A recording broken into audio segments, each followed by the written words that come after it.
ሃይማኖታችን ምንድነው? ክርስቲያን ማለት ምን ያለው ማለት ነው? ፍቅር ያለው ማለት ነው። እናንተ አሁን ኢትዮጵያን መሆናችሁ በምን ይታወቃል?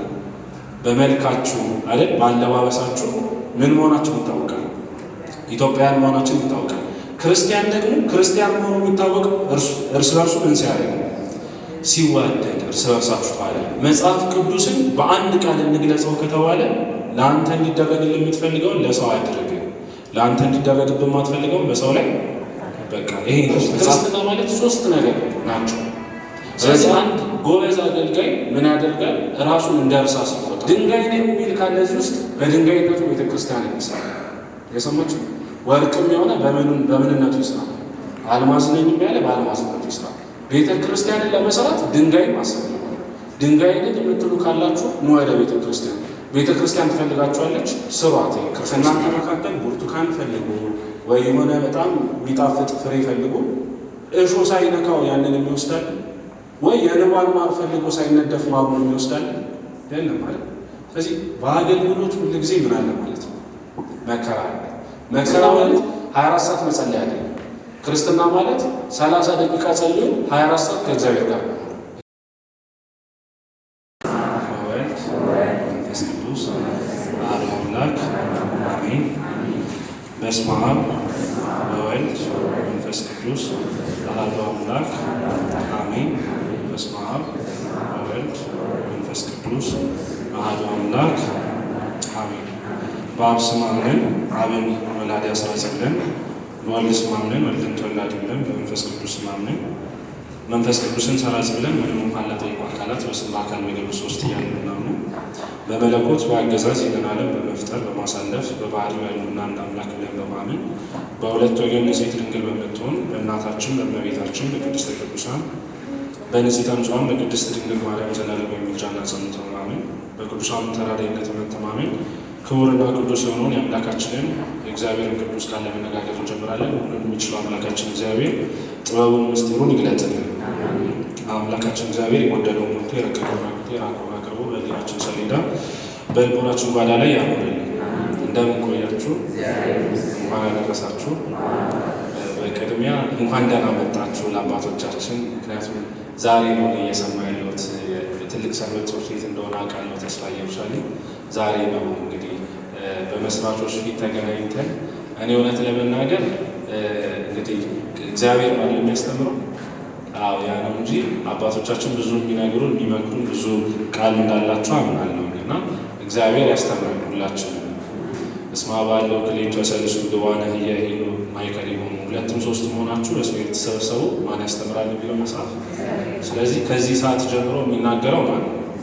እግዚአብሔር ሲናገር ደግሞ ሰው ሊያደምጥ ያስፈልጋል። ቅዱስ ዲዮስቆሮስ በቅዳሴ ምን ይላል? ሰማይ ይስማ ምድርን ታድምጥ የምድርን መሰረቶች ይደንግጡ ይላል። ማ ሲናገር ማለት ነው? እግዚአብሔር ሲናገር ሰማያት እንኳን ጆሮአቸውን ሊከፍቱ ያስፈልጋል እና ጆሮአችንን ልቦናችንን ከፍተን መስማትን ሰምተን 30-60 ዓመት ያማረ ፍሬ አፍርተን የመንግስት ወራሾች የስም ቀዳሾች እንድንሆን አምላካችን እግዚአብሔር ይፍቀድልን። ለዛሬ አምላካችን እግዚአብሔር ቢፈቅድ የምንማማርበት የትምህርታችን ርዕስ በነገራችን ላይ ተማሪ ያው የአቅሙን ያክል ይጽፋል፣ የአቅሙን ያክል የሆነ ማስታወሻ ይዛል። በጽሁፍ ያለ ምን ይላልና ይወረሳል አይደል? 49ኛ ዓመት የምስረታ በዓል ላይ የተማራችሁትን 50ኛ ዓመት ላይ እንድታስታውሱት እየጻፋችሁ ብትማሩ መልካም ነው። እሺ የዮሐንስ ወንጌል ምዕራፍ 13 ከቁጥር 35 የዮሐንስ ወንጌል ምዕራፍ 13 ከቁጥር 35 ላይ ያለውን ቃል እንደ ርዕስ እንጠቀምና በዚህ ርዕስ ዙሪያ አምላካችን መድኃኒታችን መድኃኒታችን ኢየሱስ ክርስቶስ ያስተምረናል። እስኪ ሁላችንም አንድ ላይ እንበል። እርስ በርሳችሁ ብትዋደዱ የእኔ ደቀ መዛሙርት እንደሆናችሁ ሰዎች በዚህ ያውቋችኋል። እስኪ ድገሙት። የእኔ ደቀ መዛሙርት እንደሆናችሁ ሰዎች በዚህ ያውቋችኋል። እስኪ አንዴ እንድገሙ። የእኔ ደቀ መዛሙርት እንደሆናችሁ ሰዎች በዚህ ያውቋችኋል። ይህን ቃል የተናገረው መድኃኔ ዓለም ኢየሱስ ክርስቶስ ነው። አምላካችን መድኃኒታችን ኢየሱስ ክርስቶስ እንግዲህ ክርስቲያን ማለት ክርስቶስን የተከተለ ነው። ክርስቶስ ብዙ ደቀ መዛሙርት በስሩ ብዙ ደቀ መዛሙርት እንዲፈሩ በማቴዎስ ወንጌል ምዕራፍ 28 መጨረሻ ቁጥር ላይ ምን ይላል? ምንድነው ያለው? ሂዱና አሕዛብን በአብ በወልድ በመንፈስ ቅዱስ እያጠመቃችሁ ምን ያድርጓቸው ይላል? የነገርኳችሁን እያስተማራችኋቸው እያጠመቃችኋቸው ደቀ መዛሙርት ያድርጓቸው ይላል። እንግዲህ ይህን ቃል የተናገረው መድኃኒዓለም አስቀድሞ በኦሪት 10ቱን ትእዛዛት ወይም 10ቱን ሕግጋት ሲሰጠን 9ኙን ሕግጋት በዘጸአት መጽሐፍ አንደኛውን ደግሞ በዘዳግም ሰጥቶናል እና 9ኙን ትእዛዝ በአንድ መጽሐፍ አንዱን ለብቻ እንደሰጠን በወንጌል ደግሞ 10ሩ አንቀጸ ብፁዓን የምንላቸዋል አይደል? ከነዚህ መካከል 9ኙን በማቴዎስ ወንጌል ምዕራፍ 5 አንዱን ደግሞ በዮሐንስ ወንጌል ምዕራፍ 13 ላይ ሰጥቶናል እግዚአብሔር እና የሕግ ሁሉ ማሰሪያ ፍቅር ነው ይላል ብርሃናት ዓለም ቅዱስ ጳውሎስ። የሕግ ሁሉ ማሰሪያ ምንድን ነው? ፍቅር ነው። ይሄ የተባለው ለምንድን ነው? የእኛ ሃይማኖታችን ራሱ ምን ስለሆነ ነው? ሃይማኖታችን ምንድን ነው? ክርስቲያን ማለት ምን ያለው ማለት ነው? ፍቅር ያለው ማለት ነው። እግዚአብሔር ኢየሱስ ክርስቶስ ማለት ፍቅር ማለት ነው። ፍቅርነቱን እናንተ የማታውቁት ሆኖ አይደለም፣ ግን የእግዚአብሔርን ፍቅር ዕለት ዕለት መነጋገር ስለሚገባን ስለ እግዚአብሔር ፍቅር የተወሰነ ነገር ልበላችሁ። እግዚአብሔር በጊዜ በቦታ በሁኔታ የሚወሰን አይደለም።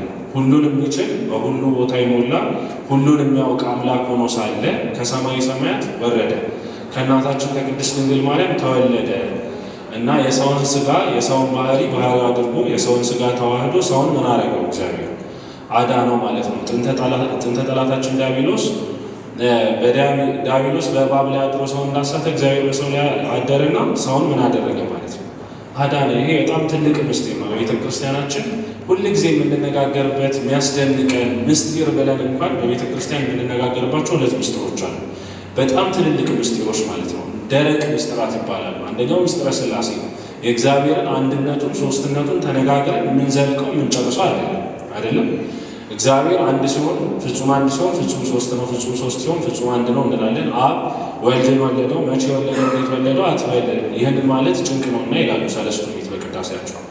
እስኪ በሉ አብ ልጁን ወልድን ወለደው፣ መቼ ወለደው፣ እንዴት ወለደው አትበል። ይህንን ማለት ምን ነውና ጭንቅ ነውና አይታወቅም። በቃ ይሄ ምስጢር ነው፣ ረቂቅ ምስጢር ነው። በአብና በወልድ መካከል በወልድና በወለደው መካከል ያለውን ሊናገር የሚችል አንድም እንኳን የለም ይላል ቅዳሴያችን ማለት ቅዳሴ ሰለስቱ ምዕት ላይ። ስለዚህ ይህንን ልንነጋገር እንደማንችል ሁሉ የእግዚአብሔር አምላክን ሰው የመሆን ምስጢር ተነጋግረን ልንረዳው አንችል። ግልጽ ነው የሚላችሁ ነገር። ምክንያቱም እግዚአብሔር ዓለምን የፈጠረ ሲሆን ሰማይን የዘረጋ ሲሆን ሰማያት የሚታዘዙለት ምድር የምትንቀጠቀጥለት አምላክ ሲሆን አምላካችን እግዚአብሔር ግን የሰውን ባህሪ አድርጎ ራሱን አዋርዶ በፊልጵስዩስ መጽሐፍ ምዕራፍ 2 ቁጥር 7 ላይ እንዲህ ተጽፏል። ወነሣ ገበር የባሪያን ሥጋ እስኪ የባሪያን ሥጋ ነሳ ራሱንም ባዶ አደረገ። አምላክ ሲሆን ራሱን ምን አደረገ? እግዚአብሔር ባዶ አደረገ። እንዲህ ያለ ፍቅር እንደምን ያለ ፍቅር ነው! እንዲህ ያለ ሰውን መውደድ እንደምን ያለ ሰውን መውደድ ነው አለ ቅዱስ ዮሐንስ አፈወርቅ በቅዳሴ። እንደዚህ አድርጎ ሰውን መውደድ እንዴት ያለ መውደድ ነው! አብ ልጁን ወልድን እስኪሰጠን ድረስ እንዲሁ ዓለሙን ወዷልና። እንዴት ወደደዋለን? እንዲሁ። ምን አድርገንለት ይሆን ግን እግዚአብሔር እንደዚህ ወደደን? እንደ ሰው ክፉ የለም አይደል? እንደ ሰው ክፉ ፍጥረት የለም። በነገራችን ላይ እንዲህ ብላችሁ ሰው ሲፈጥር እግዚአብሔር በአርአያው በአምሳሉ ፈጥሮታል። 21ዱን ስነ ፍጥረታት ፈጥሮ 22ኛ መጨረሻ ላይ ደግሞ የፍጥረታት መደምደሚያ ያደርጉ በእጆቹ ስራ ላይ ሁሉ አለቃ አድርጎ ነው የሾመው። ሰንኮ ውስጥ ሁሉ ግብረ ደምይከ ይላል። በእጆቹ ስራ ላይ ሁሉ አለቃ አድርገን ሾምከው ይላል። ምን ትምህርቱ ሰከመ ተስከም የሰው ልጅ ታስበው ዘንድ ምንድን ነው አልኩኝ ይላል መዝሙረኛው ልበ አምላክ ዳዊት። የሰማችሁ ነው። የሰው ልጅ ታስበው ዘንድ ምንድን ነው? ምክንያቱም ምን አደረግንለት እስኪኛ ለእግዚአብሔር እግዚአብሔር ግን ምን አደረገልን? እስኪ አስቡት። እግዚአብሔር ሁሉን ነገር አደረገልን፣ ምንም ሳናደርግለት እንዲሁ ወደደን። እንዲሁ መላእክትን እንኳን ሲፈጥር እግዚአብሔር በሀሳብ ፈጠረ። ሰውን ሲፈጥር ግን መጀመሪያ አሰበ። ከዛስ ንግበር ሰብአ በአርአያነ ወአምሳሊነ ብሎ ተናገረ። ከዛስ በእጁ ሰራው። 3 መንገድ ተጠቀመ ሰውን ለመፍጠር። እምኀበ ይምንታበ ምንት ነፍሱን ግብርም ግብር ስጋው። ሁሉንም የመፍጠር መንገድ ለሰው ተጠቅሟል። ሰው ክቡር ነው። ሰው ምንድን ነው? ሰው ከዝንጀሮ አልመጣም፣ ሰው ከትል አልመጣም። ሰው ምንድን ነው ማለት ነው? ይሄ ትምህርት ምናልባት ዛሬ እናንተ በደንብ ሰምታችሁት ሊሆን ይችላል። አዲስ ትምህርት ላይሆን ይችላል። እግዚአብሔር ክብር ምስጋና ይግባውና ታላላቅ አባቶች ሰጥቶን ሰንበት ትምህርት ቤት መስርተውልን በዚህ ሰንበት ትምህርት ቤቱ ስለተማርን ትልቅ ነገር አይመስለን ይሆናል።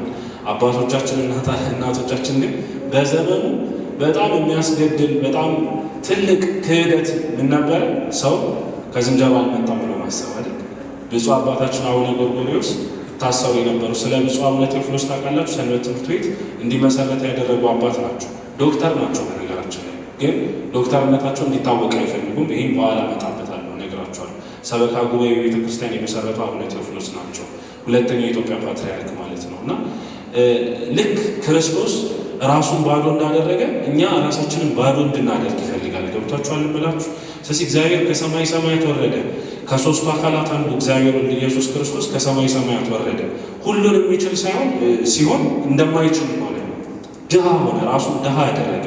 ራሱን ባዶ አደረገ። ክርስቶስ ስለ ሰው ፍቅር ታመመ፣ ሞተ። በጣም የሚያስደንቀኝ ነገር ግን ልንገራችሁ። እግዚአብሔርን ፍጥረታት ሁሉ አመስግነውታል። ለምሳሌ በዳዊት መዝሙር 113 ላይ እንዲህ የሚል ቃል አለ። ባህርኒ ርየት ወጎየቱ ዮርዳኖስኒ ገባ ደሬው። እስኪ አብረን እንበለው። ባህር በሉ አየች ሸሸችም፣ ዮርዳኖስ ወደ ኋላ ተመለሰች። ተራሮች እንደ ኮርማዎች፣ ኮረብቶችም እንደ በጎች ጠቦቶች ዘለሉ። መዝሙረኛው ልበ አምላክ ቅዱስ ዳዊት ይህንን መዝሙር የዘመረው ክርስቶስ የሚመጣበትንና የሚጠመቅበትን ጊዜ በትንቢት መነጽር ተመልክቶ ነው። እና ክርስቶስ ወደ ባሕረ ዮርዳኖስ ሊጠመቅ ሲሄድ ባህሯ አይታ እንዴ ይሄማ የፈጠረኝ አምላክ አይደል እንዴ? እንዴት እርሱ በእኔ ይጠመቃል ብላ ባህር አይታ ምን አለች? ሸሸች። ዮርዳኖስ ወዴት ተመለሰ? ወደ ኋላ። ተራሮች እንደ ኮርሞች፣ ኮረብቶችም እንደ በጎች ጠቦቶች ይዘላሉ። እግዚአብሔርን ሳያዩ ደንግጠው ማለት ነው። በቅዱስ ሚካኤል አነጋጋሪ ላይ ሰኔ ሚካኤል ላይ የሰኔ ቅዱስ ሚካኤል ክብረ በዓል ላይ አባቶች ሊቃውንት ሲያዜሙ ሰምታችሁ ከሆነ አመ ይሰቅልዎ አይሁድ ለእግዚእነ፣ ክርስቶስን አይሁድ በሰቀሉት ጊዜ ሚካኤል አርገማ ገብርኤል ተደመ።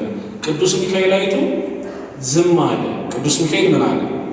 ዝም አለ። ገብርኤል ተደነቀ። መላእክት ያለቅሱ ነበረ። እና ፀሐይ ጸልመ ወወርኅ ደመ ኮነ፣ ፀሐይ ምን አለ? ጨለመ። ይሄን ከማይ አምላኬ ሲሰቀል ከማይ ምን ብል ይሻላል? አልጻለ ብጨልም ይሻላል። ጨረቃ ደም ሆነች ነው የሚለው መጽሐፍ። የሰማችሁ ነው። እና ተራሮች ተንቀጠቀጡ።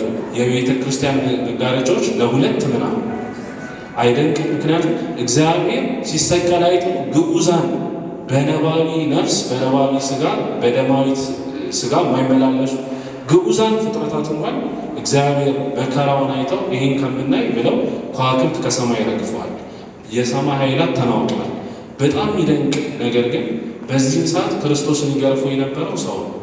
የሰማችሁ ፍጥረታት ሁሉ የእግዚአብሔርን መሞት፣ መገረፍ፣ መገፈፉ ስለኛ የከፈለውን ዋጋውን ውለታውን እያዩ ፍጥረታት ሁሉ ይደነቁ፣ ይታመሙ፣ ያዝኑ ነበር። እኛ ግን እንገርፈው ነበር። ክርስቶስ ትናንትና ተገርፎ የቆመ አምላክ እንዳይመስላችሁ። ቤተ ክርስቲያን ሁል ጊዜ ዛሬ ትናንት ያለፈውን ኩነት ሁሉ ዛሬ እንደተደረገ እንድናስቡ ታደርገናለች። ለምሳሌ ይህም በአጭር ምሳሌ ለማስረዳት አሁን ልክ ገና ሲደርስ ምን ብለን እንዘምራለን? ቤዛ ኩሉ ዓለም ዮም ተወልደ አይደል? መቼ ተወለደ? ዛሬ። በቤተልሔም ልቦናችን ዛሬ ይወለዳል ክርስቶስ። በቀራንዮ ልቦናችን ዛሬ ይሰቀላል ክርስቶስ። እኛ ኃጢአት ስንሰራ ክርስቶስን እንገርፈዋለን። ክርስቶስን ምን ስናደርግ ነው የምንገለው? ወደ ትምህርታችን ንግባኪያ በጥንተ ነገርና ምንድነው መነሻችን? እርስ በርሳችሁ ብትዋደዱ የኔ ደቀ መዛሙርት እንደሆናችሁ ሰዎች አያችሁ። እግዚአብሔርን በጣም የሚያስቀይመው ሰው ወይም የሚገለው እግዚአብሔርን የሚጠላው ሰው መገለጫው ምንድነው? እርስ በርሱ ምን አለ ማለት ነው? አለሆን ማለት ነው። ግልጽ ነው ለምነግራችሁ። እርስ በርሱ የሚዋደድ ሰው የእግዚአብሔር ልጅ መሆኑ በዚህ ይታወቃል። እናንተ አሁን ኢትዮጵያን መሆናችሁ በምን ይታወቃል?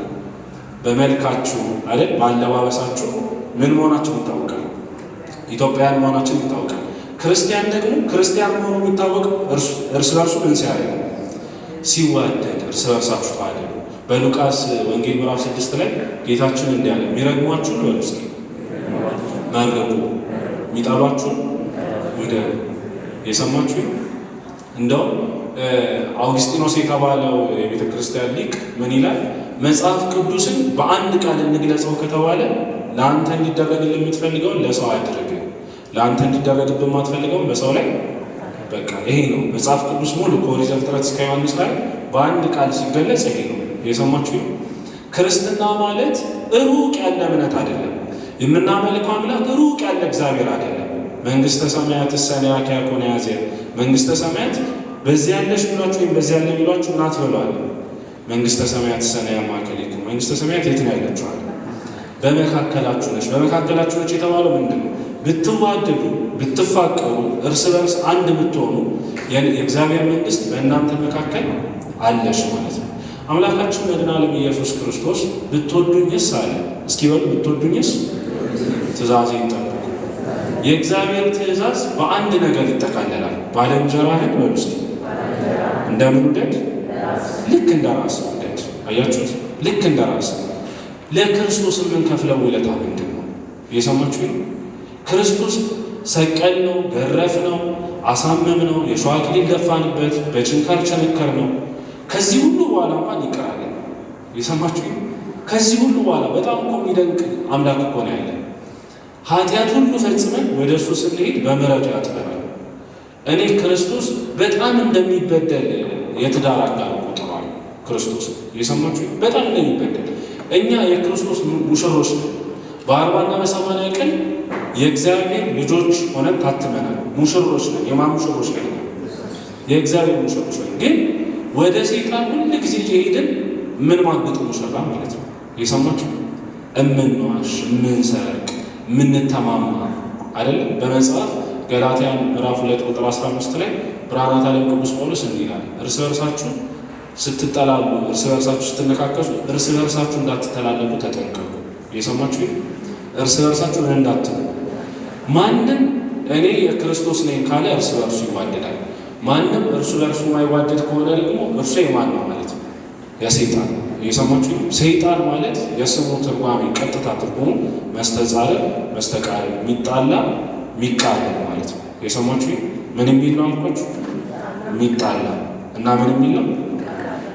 መጥፎ እንኳን ላደረጉብን እኔ ይቅርታ አድርጉልኝና፣ ለምሳሌ አሁን ከየትም ፓርቲ ተልክ ያልመጣው ግን ምን ልላችሁ ነው?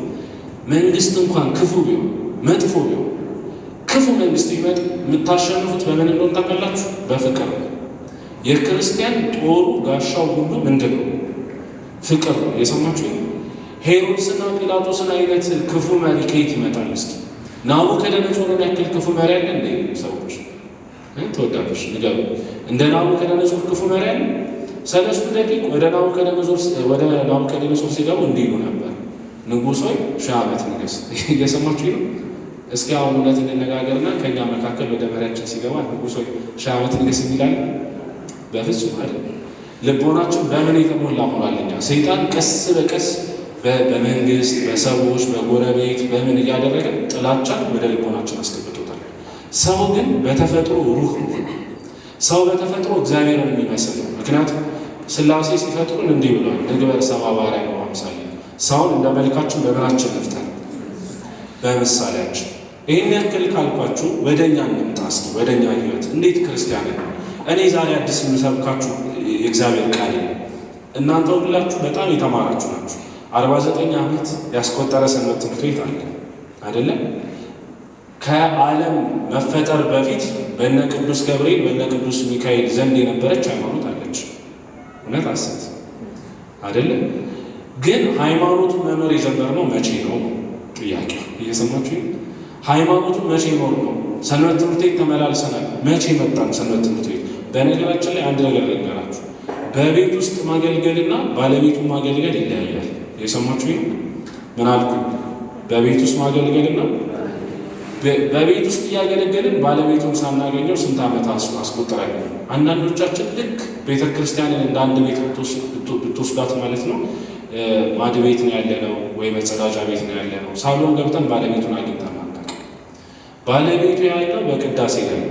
የሰማችሁ ባለቤቱ ያለው በወንጌል ላይ ነው፣ በመዝሙር ላይ ነው። መተን ስንሳተፍ ቃል እግዚአብሔር ስንሰማ ነው ክርስቶስን የምናገኘው። ክርስቶስን ግን እንወደዋለን? ትወዱታላችሁ ክርስቶስን? እንግዲያውስ አሁን ክርስቶስ እንዲህ ይለናል፣ እርስ በርሳችሁ ብትዋደዱ ማንን እንደወደዳችሁ ይወስዳል ማለት ነው። አያችሁ፣ ልክ እርስ በርሳችን ብንዋደድ የሚጠሉንን ብንወዳቸው። ከመጽሐፍ የተወሰነ ምሳሌ እንውሰድ። ዮሴፍ ወንድሞቹ እንግዲህ አስቡት፣ በዮሴፍ የደረሰ በእኛ ቢደርስ ወንድሞቹ ሸጠውት ነበር። የሰማችሁ ሸጠውት ነበር። ግን ወንድሞቹን እግዚአብሔር በእጁ ሰጠው። የሰማችሁ ወንድሞቹን እግዚአብሔር በምኑ ሰጠው አልኳችሁ? በእጁ ሰጠው። ሊገላቸው ይችል ነበር። ምክንያቱም ሲሸጡት እነሱ የሸጡት ሕፃን ልጅ ነው። መልሰው ሲያገኙት ግን ያገኙት የግብፅ ንጉሥ ነው። የሰማችሁ ዛሬ ናቅናቸው ሰዎች ነገ ምናልባት ነግሰው እናገኛቸው ይሆናል። ዛሬ የጠላናቸው ሰዎች፣ ዛሬ የሸጥናቸው ሰዎች፣ ዛሬ ክፉ ያደረግንባቸው ሰዎች ነገ ትልቅ ቦታ ደርሰው ልናገኛቸው እንችላለን። ትልቅ ቦታ ስንደርስ ግን እኛ ራሱ አሁን ትናንት የናቁን ሰዎች እኛ ትልቅ ቦታ ስንደርስ ምንድን ነው የምናደርጋቸው? አሁን እውነት ለመናገር እኔ መሪ በሆን እነገሌን በቃ አላስተረፋቸው የሚል ሰው አለ አይደል? እንደዚህ አይነት ሰው መቼም መሪ አያደርግብን መድኃኒዓለም። እና ዮሴፍ በእጁ አገኛቸው ወንድሞቹን እና ምንድን ነው ያላቸው? በመጽሐፍ ኦሪት ዘፍጥረት ላይ ያለ ቃል ምን አላቸው? እኔን ስለሸጣችሁኝ ስላደረጋችሁብኝ ክፉ ነገር አትሰቀቁ አላቸው። የሰማችሁኝ ምን አትበሉ አላቸው።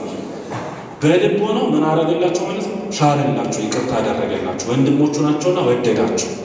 አሁን እኛ መካከል አንዳችንን ብንሸጥ ብላችሁ አስቡት። እንደው መሸጥ ይቅርና የሚያየን ሰው እንኳን ትንሽ ከገላመጠን ምንድን ነው የምናስበው? ስለዛ ሰው አይታችኋል። ክርስቶስ ይሁዳ እንደሚሸጠው እያወቀ እግሩን ያጥበው ነበረ። በጣም የሚደንቅ አምላክ ሆነ። እስኪ ክርስቲያን ማለት እኮ የሚሸጠውን ክፉ የሚያስብበትን ሰው እግሩን የሚያጥብ ማለት ነው። ከአስሩ አንቀጸ ብፁዓን የመጨረሻው ምንድን ነው? እኔ ያደረግኩላችሁ ነገር ታስተውላላችሁና አለ ጌታ። እናንተ መምህር ጌታ ትሉኛላችሁ፣ መልካም ትላላችሁ እንዲሆነኝና እኔ መምህር ስሆን እግራችሁን ካጠብኩ እናንተ ደግሞ እርስ በርሳችሁ ምን ልትሉ ይገባችኋል አለ። የሰማችሁ ነው። እኔ ከዚህ በኋላ ተስፋ ኢየሩሳሌም ሰንበት ትምህርት ቤት ትልልቅ ቢያንስ ትልልቅ ይቅርታና እኔ ትልልቅ የሚለው ጉባኤ አላምንም። ምክንያቱም ሁሉም ጉባኤ ምንድን ነው? ትልቅ ታላቅ መንፈሳዊ ጉባኤ ታናሽ የለም አይደል? ታናሽ እስከሌለ ድረስ ሁሉም ምንድን ነው? ለእኔ የፈለግኩት ግን ገብቷችኋል አይደል? ቢያንስ ብዙ ሆነን እንደዚህ ስንገናኝ እርስ በርሳችን እግራችንን እንተጣጥ። እየሰማችሁ ነው። ይሄ ካስቡ በነገራችን ላይ ብዙ ሰው በደዌ ተይዞ እንኳን ባይፈወስ በመጽሐፍ ያለ ታሪክ ነው። በነገራችሁ በመጽሐፈ መነኮሳት ሰው ደዌ ይዞት ባይፈወስ በጸበል ባይፈወስ በምን ይፈወሳል ካላችሁ እግር አጥቦ ባጠበበት እጣቢ ሊጠመቅ ይድናል ሰው። የሰማችሁ ነው። ለምን? የክርስትና መደምደሚያው መጨረሻ ክርስትና ማለት ሶስት ነገር ናቸው። በመጽሐፍ በሶስት የተገመደ አይበጠስም ይላል።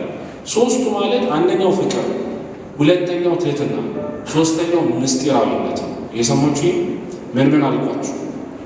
ፍቅር፣ ሁለተኛ ትህትና፣ ሶስተኛ ምን?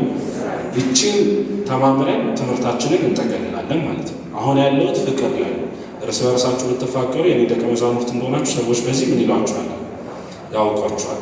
እና ክርስቶስ ይሄንን ሲናገር ፍቅሩን ለዓለም ገልጦ እሱ ወደደንና ሲወደን እንዴት እንደወደደን ተመልከቱ። ክርስቶስ እንዴት እንደወደደን ይውስጥ እየጠላ ነው እየገረፍ ነው።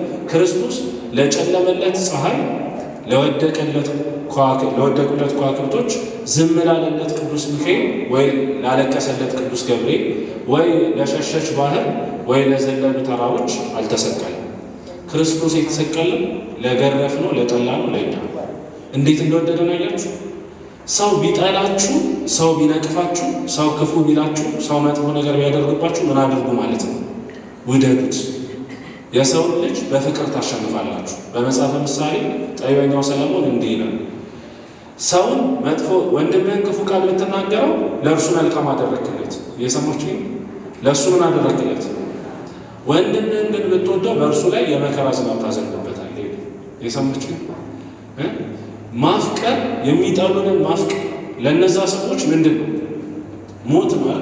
ጠላትን ክርስቶስ የጣለው ክርስቶስ ሰው የሆነበት ምክንያት 4 ነው በመጽሐፍ። ስንት ነው? አንደኛው ለትህትና ነው። ሁለተኛው ለአርአያ ሰው እሱ እንዳደረገ እናንተም እንዲያደርጉ ሲል፣ ሶስተኛው ትንቢት እንዲፈጸሙ የነቢያት ትንቢት፣ አራተኛው ግን ለአቅርቦተ ዲያብሎስ ነው ይላሉ አባቶቻችን። ዲያብሎስን ምን ለማድረግ? ዲያብሎስን እንኳን አቅርቦ እኮ ነው፣ በፍቅሩ ማርኮ እኮ ነው ያሸነፈው ክርስቶስ። እና ሰይጣን በጣም የሚጠላው ሰው ምን አይነት ሰው ነው ካላችሁ፣ ትሁት የሆነ የሚጠላውን የሚወድ። ምክንያቱም ይህ ሰው ማንን ያስታውሷል? ክርስቶስን። ስለዚህ አንድ ነገር ልንገራችሁ፣ በአገልግሎት በሰንበት ትምህርት ቤት በነገራችን ላይ አንድ ነገር ልንገራችሁ። ተስፋ ኢየሩሳሌም ሰንበት ትምህርት ቤት ማለት ቤተ ክርስቲያን ነች። የሰማችሁ ብዙ ሰው ልክ የሆነ ቡድን መቧደን ይመስላል። ተስፋ ኢየሩሳሌም፣ አምደ ሃይማኖት፣ ተምሮ ማስተማር ወይ ፈለገ ዮርዳኖስ ምናምን እየተባለ ሰንበት ትምህርት ቤት ተለያይቶ ሳይ ለምሳሌ ቅዱስ ሚካኤል ቤተ ክርስቲያን ያለ ማለት ቦሌ መድኃኔዓለም ብንሄድ ይለያያል እንዴ? የሚፈተተው ስጋ ማለት አሐቲ ቤተ ክርስቲያን እስኪ በሉ ሐዋርያት በሰበሰቧት በአንዲት ቤተ ክርስቲያን እናምናለን። ከ12 ሃይማኖት መግለጫዎች መካከል እኮ አንዱ ምንድን ነው? አንዲቷ ምንድን ነች? እናንተ በክርስቶስ ስንት ናችሁ ማለት ነው። ሁላችን በክርስቶስ ስንት ነን? አንድ ነን። ልክ የሰው አካል ልዩ ልዩ አይደለም። የሰው የአካል ብልቶች ልዩ ልዩ ነው። ሰው ግን ስንት ነው? አንድ ነው። እኔ የሆነ ዕቃ ቢወድቅ ባነሳው ዕቃውን እጄን ያነሳው እኔን ያነሳው ማን ያነሳው? በቃ አንድ ነው አይደል? አንድ ነው እና እጄ ምንድን ነው? አንድ ነው። ምናልባት ተስፋ ኢየሩሳሌም ሰንበት ትምህርት ቤት ለክርስቶስ አንዱ አካል ነች። የሰማችሁ አንዱ ምኑ ነች? 49 ዓመት ከክርስቶስ ጋር የኖረች ማለት ነው። በጣም ድንቅ ነው። በነገራችን 49 ዓመት ጉባኤ እያዘጋጁ መኖር ይሄ በሰው አቅም የሚቻል ነው። እኛ ምንም ማድረግ አንችልም። ምክንያቱም በመጽሐፍ እንዴት ነው የተጻፈው? ዮሐንስ ወንጌል ምዕራፍ 5 ቁጥር 15 ላይ ክርስቶስ ሲናገር ምን አለ? ያለ እኔ ምንም ማድረግ አትችሉም።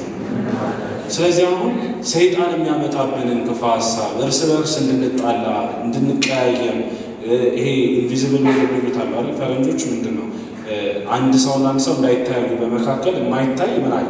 ግድግዳ አለ። ያን ሰውዬ እንዳላየው የሚያደርገኝ የሆነ በቃ ቅር የሚለኝ ለዛ ሰው ያንን ግድግዳ በምላፈርሰው ንገሩ በፍቅር እርስ በርስ ከተዋደድን 49 ዓመት ላይ ነው አይደል ያለነው? 4000 ዓመት እንደርሳለን እግዚአብሔር ከፈቀደ ማለት ነው። አንደርስም። ሰው በነገራችን ላይ ከዘመን በላይ ይሆናል። እየሰማችሁ ከምን በላይ ይሆናል? ይኸውላችሁ ተመልከቱ። ቅዱስ ጳውሎስ ይህንን ነው ምን አለ? ከመለኮታዊ ክብር ትካፈሉ ዘንድ አለ። እስኪ በሉት ከመለኮታዊ ክብር ምን ትሉ ዘንድ። ተመልከቱ። ክርስቶስ እግዚአብሔር ዘመን ይቆጠርለታል እንዴ? አይቆጠርለትም አይደል? ከመቼ ወዲህ የማይሉት ቀዳማዊ ነው፣ እስከዚህ የማይሉት ማዕከላዊ ነው፣ እስከ ዛሬ የማይሉት ዳህራዊ ነው አይደለም? ክርስቶስ ዘመን አይቆጠርለትም፣ ከዘመናት በላይ ነው አይደለም? ስለዚህ ትናንትናም ዛሬም እስከ ዘላለሙ እግዚአብሔር ስንት ነው? አንድ ነው። ያው መጽሐፍ ቅዱስ አይደል? ሰውስ ዘመን አይቆጠርለትም? ይቆጠርለታል አይደል? አሁን እኛ በጊዜ በዘመን በቦታ በሁኔታ ተወስነናል አይደለም? ሰው ግን የክርስቶስን ትእዛዝ የጠበቀና ከክርስቶስ ጋር የኖረ እንደሆነ ግን ዘመን ወደማይቆጠርለት ማንነት ይደርሳል። ሰው ከሞተ በኋላ ልክ ዳግም ምጽአት ከሆነ በኋላ ዘመን ይቆጠርለታል እንዴ? ሰው ልጅ ወንድ የ30 ሴት የስንት ይሆናል? የ15 ከዛ በኋላ ለዘላለም 30 ዓመት ለዘላለም 15 ዓመት እንጂ ያደጉ 31 32 መሆን የለም። ከመለኮታዊ ክብር ምን ማለት ይጀምራል? ሰው አይታችኋል። እግዚአብሔር ለምን እንዳዘጋጀን ተመልከቱ። ለምን እንዳዘጋጀን የእሱን መለኮታዊ ክብር ሊሰጠን እኮ አይገርማችሁ? እግዚአብሔር ምን አድርገንለት ይሆን እንደዚህ ወደደን? እኔ በጣም ይደንቀኛል። ምን አረግኩለት? እግዚአብሔር ክርስቶስ ምን አረግንለት? ምን አረግንለት? በኃጢአት እየኖርን በበደል እየኖርን ከኛ እኛን ለማዳን ጥቂት ነገር የሚፈልግ አምላክ ድንቅ እኮ ነው። እውነት ነው የምናገር አይደል? ጥቂት ነገር። ታዲያ አምላክ እንዲህ ከሆነ ምሳሌነት ከሰጠን በፍቅሩ እኛ እንዴት እንሁን? ለምሳሌ በአገልግሎት ውስጥ ይቺ ሰንበት ትምህርት ቤት 49 ዓመት ቆየች። እንዴት ቆየች? ተመልከቱ። እግዚአብሔር ክፉ ነገራችንን ሳይመለከት መልካሙን ነገራችንን አብዝቶ እያየ አቆየን። እንደኛ ስራ ቆየን እንዴ? የለም አይደለም ማለት እንደማን ስራ ነው ቆየን? እንደ እግዚአብሔር። ለምታሳድጓቸው ዶሮች ስንዴንና አሸዋን ብትሰጧቸው ምኑን እየለቀሙ ይበላል? ስንዴ። ብዙ አገልግሎት ላይ አይታችሁ ከሆነ ሰው በመድከምም ሊሆን ይችላል፣ ዳህጸ ልሳን በማሰማት ሊሆን ይችላል፣ ባለማስተዋል ሊሆን ይችላል። ክፉ ቃል ቢናገር እኛ እውነት ለመናገር ከተናገረው ከመልካም ቃል ይልቅ ምኑን የምንወስደው? እኛን እንደ ዶሮ ብትቆጥሩን እኮ ስንዴውን ሳይሆን ምኑን የምንወስድ ዶሮ ነው? አሸዋውን። እንዴ ምን አይነት ሞኝ ዶሮ ነች ስንዴና አሸዋ ቀርቦላት አሸዋ እየመረጠች የምትበላው? መቼ ይሆን ስንዴውን የምንወስደው? መምህሩ ካስተማረው ትምህርት፣ አባቶች ከቀደሱት ቅዳሴ፣ አባቶች ከተነጋገሩት ንግግር፣ በእምነት ታላላቆቻችን ካደረጉት ነገር ክፉን እየመረጥን እየወሰድን መቼ ይሁን መልካሙን ወስደን ለነፍሳችን የምንጠቀምበት? ግልጽ ነው። ክርስቶስ ከኛ ክፉ ነገር እንደው በአሸዋ የተሞላ ነው እኛ እውነት ለመናገር ግን አንዲቷን ቅንጣቷን የስንዴ ቅንጣት እግዚአብሔር ይወስዳል። ቅንጣቷን ነገር በነገራችን ላይ ቀኑ ሙሉ ኃጢአት ሰርታችሁ ከዛ አንድ መልካም አንድ አቡነ ዘበሰማያት ብትደግሙ እግዚአብሔር ያችን አቡነ ዘበሰማያት እንደሚቀበል ታውቃላችሁ። ወደ አንድ ታሪክ ልውሰዳችሁ። የማቴዎስ ወንጌል ምዕራፍ 5 ላይ ስለ አንጥላሪዎስ ተቀምጧል። የአንጥላሪዎስ ታሪክ በጉባኤ ቤት ትምህርት በዚህ በወንጌል ትርጓሜ ትምህርት አንጥላሪዎስ የሚባል ሰው ነበር እና አንድ እሷ ባለጸጋ ነው። ሁለት ድሃ ሰዎች እንዲህ ተባብለው ተነጋገሩ። አንጥላሪዎስ በጣም ክፉ ነው፣ ነገር ግን ሄጄ እኔ ከእሱ ምጽዋት የተቀበልኩ እንደሆነ ምን ትሰጠኛለህ? ይህን እሰጥሃለሁ ተባብለው ተወራረዱ። አይሰጥም፣ አንጥላሪዎስ ክፉ ነው፣ አይሰጥም። አይ ይሰጠኛል ተባብለው ተወራርደው ሄዱ። አንጥላሪዎስ በጣም ክፉ ሰው፣ ለተቸገረ ማያዝ ነው፣ ነዳያንን አይወድም ጭራሽ እና ወደ አንጥላሪዎስ ሄደና እባክህ አንጥላሪዎስ ወይ እባክህ የሚበላ ዳቦ ስጠኝ እና ስመ እግዚአብሔር እንጠራበት ይላል። አይሰጠው ነገር ንፉግ ነው፣ አይነፍገው ነገር ስመ እግዚአብሔር እንጠራበት እና በጣም ስለተናደደ አንጥላሪዎስ በጣም የደረቀ ዳቦ አነሳና ወረወረበት። ከዛ ፈነከተው። የዳቦን ድርቀት አስቡት እና ሰውየው ደማው እና የደማውን ደሙን ጠርጎ ይኸው እኮ ሰጠኝ ብሎ የተወራረደውን እንዲህ ይሉ ነበረ። ይቺ ነፍስ ንፉግ ነችና ለእኛ ትገባለች። ሰው ከሞተ በኋላ ሁለት መላእክቶች ናቸው ወደሱ የሚቀርቡት አይደል? እና መላእክተ ጽልመት ሁሌ ከሳሽ ናቸው፣ ሰይጣን ከሳሽ ስለሆነ ማለት ነው። እና እንደዚያ ይቺ ነፍስ ለእኛ ትገባለች። ለምን ቢሉ ምንድነችና ንፉግ ነች። መላእክተ ብርሃን ደግሞ እንደው አይ ይቺ ነፍስ ዛሬ መጽውታለች። እየሰማችሁ አሁን አንጥላሪዎስ መጽውቷል ነው ፈንክቷል? ንገሩኛ። መጽውቷል የሚባለው ፈንክቷል የሚባለው ፈንክቷል ማለት የሚባለው ግን በመጽሐፍ እንዲህ ተጽፏል። ይኸውላችሁ ይቺ ነፍስ ለእኛ ትገባለች። ለምን ዛሬ ምን ስላደረገች? ስለመጽወት እና አንጥላሪዎስ በዚህ ሰዓት ከእንቅልፉ ነቃ። እንዲህ አለ፣ እንዲህ አድርጌማ መላእክተ ብርሃን ከተከራከሩልኝ ያለኝን ብሰጥስ? እየሰማችሁ መደላችሁ ነው። ምሳሌ ያነሳውላችሁ እግዚአብሔር ከኛ ጥቂቱን ምንድን የሚፈልገው መልካም ነገር ከሰራነው ከብዙ መጥፎ ነገር ጥቂቱን መልካም የሚፈልግ እውነተኛ አፍቃሪ እውነተኛ ፍቅር ክርስቶስ ነው። መድኃኒዓለም ኢየሱስ ክርስቶስ እውነተኛ ወዳጅ ነው። ክርስቶስ የት ነው ያለው? አጠገቤ ነው። እየሰማችሁ ነው። ክርስቶስ የት ነው ያለው? አጠገባችሁ አይደል? አጠገባችሁ ያለውን ሰው ውደዱት። የሰማችሁ ሙቱለት። የዚህ መጽሐፍ ትርጓሜ ምን ይላል መሰላችሁ? እርስ በርሳችሁ ብትዋደዱ የእኔ ደቀ መዛሙርት እንደሆናችሁ ሰዎች በዚያ ያውቃችኋል ያለውን ቅዱሱ ሲተረጉም እንዲህ ብሎ ነው የተረጎመው፣ አንዱ ለአንዱ ሊሞት አለ። ምክንያቱም ፍቅር ማለት እስከምን ድረስ ስለሆነ ማለት ነው። አሁን በእውነት ለመናገር በአገልግሎት መተን በሰንበት ትምህርት ቤት ተሰባስበን እስከ ሞት የሚያደርስ አገልግሎት አለን እንዴ? የለም አይደለ? ገና እኮ እስከ ሞት የሚያደርሰውን አገልግሎት አልጀመረም። ሐዋርያት ያስተምሩ ይሰብኩ የነበረው በሚገሏቸው ሰዎች አገልግዬ ነው። ሰው ይበሉ በነበሩ ሰዎች አገልግዬ ነው ያስተማሩት ሐዋርያት። የሰማችሁ ሰው በሚገሉ ሰዎች ጋር እየሄዱ አገልጋይ ስንሆን ሁል ጊዜ እነዚህን ነገሮች እናስብ። አንደኛ ይህንን በደንብ ጻፉት እሺ። አሁን የምላችሁ ነገር አገልጋይ ስንሆን ምን እናስባላችሁ? እነዚህ ነገሮች እናስብ። አንደኛው እርሳስን አስቡ። ምን እናስባላችሁ? የእርሳስ ምሳሌ ቀላል እንዳይመስላችሁ አባቶቻችን እርሳስን እንደ ጥሩ ምሳሌ ይወስዳሉ ለአገልጋይ። እርሳስ 5 ነገሮችን ታደርጋለች። ስንት ነገር? 5። የመጀመሪያው እርሳስ መሪ ትፈልጋለች። ዝም ብዬ እርሳስ ማስቀምጥ ተነስታ ትጽፋለች? ምን ትፈልጋለች? መሪ ትፈልጋለች። የሰማችሁ? ስለዚህ አንድ አገልጋይ ምን ይፈልጋል? መሪ። ታላላቆች አባቶቹ ዘነገሩን አበዊነ እሙነ ኮናል በከመ ሰማዕነ ከማሁ ርኢነ። ልክ እንደሰማን አየን። አባቶቻችን የነገሩን ትናንት በዛ ዘመን የነገሩን ዛሬ እንደነገሩ ሆኗል። በመጽሐፍ እንዲህ ተጽፏል። መክብብ 1 ላይ ጠቢቡ ሰለሞን ሲናገር ምን አለ? የሆነው በሉስ የሚሆን ነው፣ የሚሆነው የሆነው። ትላንትና የነበረ ዛሬ የሌለ መከራ የለም አይደል? ዛሬ የተለየ መከራ መጥቷል እንዴ? የለም። እንደውም ቤተ ክርስቲያን በነገራችን ላይ ዛሬ ብዙ መከራ የለባትም። እውነቱን ነው የምነግራቸው። የቤተ ክርስቲያን ታሪክ ጠንቅቆ ላየ ሰው በተለይ በ15ኛው መቶ ክፍለ ዘመን የነ ግራኛ አህመድ በመጀመሪያዎቹ ጊዜያት ላይ ደግሞ የነ ዮዲት ጌዲዮን 6ኛው መቶ ክፍለ ዘመን ላይ የነበረው ቢሆን ምን ልንሆን ነበረ? አስቡት። ዛሬ ቤተክርስቲያን እዚህ መታችሁ እንዳትማሩ ተደርጋችኋል እንዴ? እርግጠኛ ነኝ እቺ ሰንበት ትምህርት ቤት ስትመሰረት ቤተክርስቲያን ተሰብስቦ መማር ወንጀል አይደለም፣ እንደ ኃጢአት ይቆጠር ነበር። ቀዩን መጽሐፍ ተቀበሉ ጥቁሩን ጣሉ የሚባልበት ዘመን ነበር አይደል? እግዚአብሔር ያን ዘመን አሳለፈ። ደግሞ በመጽሐፍ እንዲህ ተጽፏል፣ የዘመን ክፉ የለውም አይደል? መኑየቱ ጊዜ ይፈቅድ ሀዩ ያፈቅድ የራይ ማለት ሰናተ ክላልሳነ ከልኩ ምኩ አንደበትን ከክፉ ከልክል። አንደበቱን ከክፉ የከለከለ ሰው መልካም ዘመን ያለ እስሳ ለሰላምን ይገና ሰላምን የሻተ መልካሙን ነገር የሻተ ሰው በጎ ዘመን ነው ያለው። ስለዚህ አንድ ጎበዝ አገልጋይ ምን ያደርጋል? ራሱን እንደ እርሳስ ይቆጥራል። ራሱን እንደምን ይቆጥራል? እና እርሳስ ለመጻፍ መሪ እንደምትፈልግ እሱም የሆነ ነገር በሰንበት ትምህርት ቤት የሆነ ነገር በሀገር የሆነ ነገር አልፎ ተርፎ ለቤተ ክርስቲያን ለዓለም ለመጻፍ መሪ ይፈልጋል። ታላላቆች ይፈልጋል። እኔ ዛሬ ተወዳጆች አንድ ነገር ልንገራችሁ። ከዚህ ጉባኤ ስትወጡ የታላላቅ አባቶቻችንን የእናቶቻችንን አድራሻ ስልክ ሳትይዙ እንዳትወጡ በፍጹም እንዳያመልጣችሁ።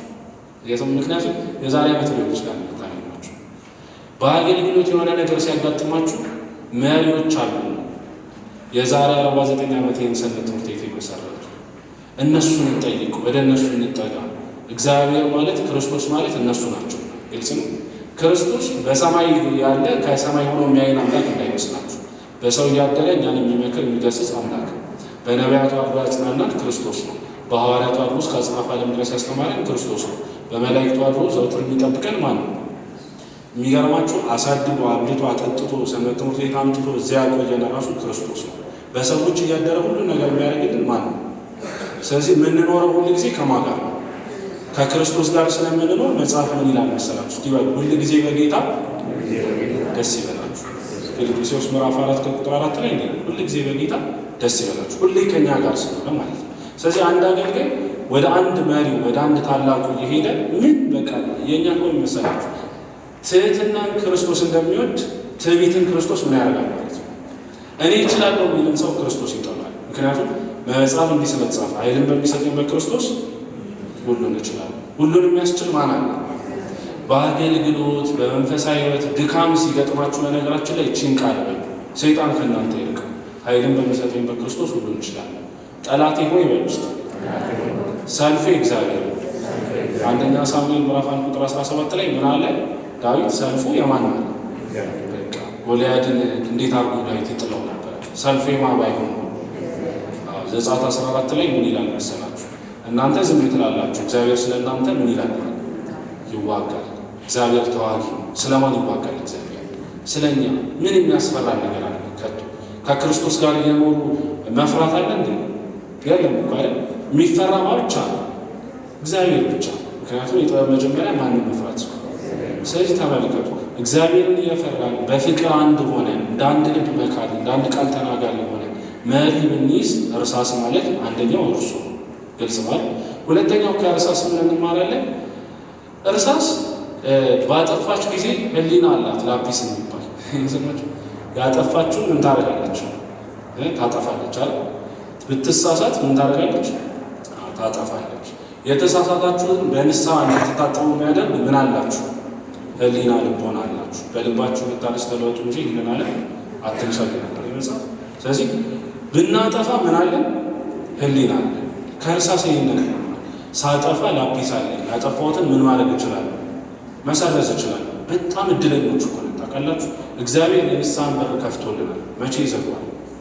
ዘግቶታል እንደ እግዚአብሔር የንስሐን በር ሳይዘጋብን፣ ምክንያቱም አንድ ቀን ይዘጋል። በዮሐንስ ላይ መጽሐፍ እንደተጻፈ ከመቅረዙ እንዳንነቀል ማለት ነው። ክርስቶስ ወደዚህ ምድር መጥቶ በዳግም ምጽአት ለዘላለም ወደ እሳት እንዳንጣል ምን ማድረግ አለብን? ዛሬ ልብ ገዝተን ወደ ንስሐ መመለስ አለብን። ከእርሳስ ይህንን እንማራለን። አንድ ትጉ አገልጋይ፣ በነገራችን ላይ አገልጋይ የሚለው እዚህ ውስጥ አገልጋይ ያልሆናል እንዴ? አገልጋይ ናቸው ሁላችሁ አይደለም? እንግዲህ አገልጋይ ማለት ነው ማለት ነው ባሪያ ማለት ነው። ባሪያ እኔ እዚህ ውስጥ አገልጋይ ነኝ የሚል ሰው ካለ ንጉሥ ነው ማለት ነው። ልናገለግለው አገልጋይ ሁላችን እግዚአብሔር ምኖች ነው አገልጋይ። ስለዚህ ምን ማድረግ አለብን? አንደኛ መሪዎቻችንን ማየት አለብን። ሁለተኛ ስናጠፋ ምን ማድረግ አለብን? በንስሐ ያጠፋነውን ነገር መሰረዝ አለብን። ሶስተኛው እርሳስ ሲደሉብን ምን ይሆናል? በመቅረጫ ምን ይደረጋል? ይቃረጻል አይደል? በመቅረጫ ምን ይሆናል? ይቀረጻል። ተመልከቱ፣ እኛን የሚቀርጸን ምንድነው ካላችሁ አሁን እርሳስን ብትሆኑ ብላችሁ አስቡት። መቅረጫው ስትገቡ በምላጩ እየተላጣችሁ አያምንም እንዴ? ያማል ያለ በአገልግሎት ውስጥ ያለ ሰው ሲገሰጽ ታንተ እንደዚያ ይደረግ ታውት መገሰጽ ነገራችን ላይ ማለት ነው። ቢሰደድ ራሱ እየተቀረጸ የሰማችሁ አባቶቻችን በቤተ ክርስቲያን ታላላቅ አባቶቻችን በተለይ በዚህ በምንኩስና ሕይወት ውስጥ ወጣንያን ሆናችሁ ወደ ምንኩስና ሕይወት ለመግባት ጥረት በምታደርጉበት ሰዓት ላይ አባቶች ብዙ ፈተና ይፈትኗቸዋል። የሰማችሁ ከፈተናዎቹ መካከል አንዱን ልንገራችሁ። የቅዱስ ዮሐንስ አጽር በጣም ይደንቀኛል።